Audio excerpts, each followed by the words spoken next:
drive the formation of 2.5 ATP molecules. 3 hydrogen ions power the ATP synthase to produce 1 ATP, while 1 hydrogen ion is required to facilitate the transport of a free phosphate from the intermediate space into the matrix. Let's take a closer look at how hydrogen ions power the ATP synthase to produce ATP from ADP and a free phosphate.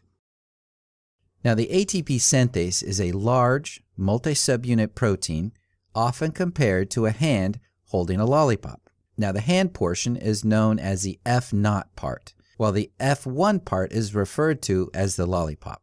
The F0 part is located within the inner membrane and serves as a rotor-like motor and channel for the transport of hydrogen ions from the intermediate space into the matrix. It is comprised of 10 C subunits that make up this rotor-like motor, 1 A subunit, which serves as the hydrogen ion channel, and 1 B subunit, which extends from the inner membrane into the matrix to stabilize the catalytic subunits of the F1 part through its contact with the delta subunit. The F1 part, or lollipop, is located in the matrix and serves as the acyl and catalytic parts of the ATP synthase. The acyl is often referred to as the stick, while the catalytic subunits are often referred to as the candy portion of the lollipop.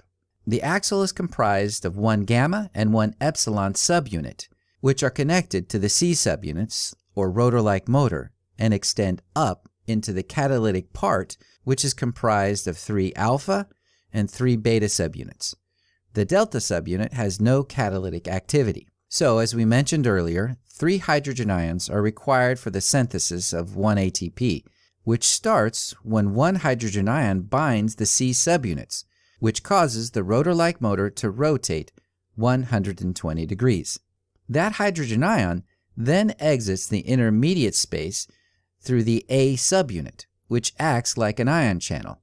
The rotation of the rotor-like motor causes the acyl to rotate 120 degrees also, which causes one of the beta subunits to loosely bind an ADP and free phosphate.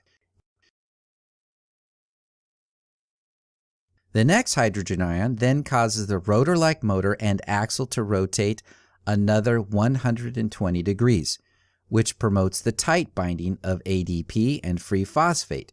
The third and last hydrogen ion then causes the rotor-like motor and acyl to rotate another 120 degrees, which promotes the formation and release of ATP, after which a new ADP and free phosphate loosely bind to that unoccupied beta subunit. This process continues to produce 1 ATP for every 3 hydrogen ions transported from the intermediate space into the matrix.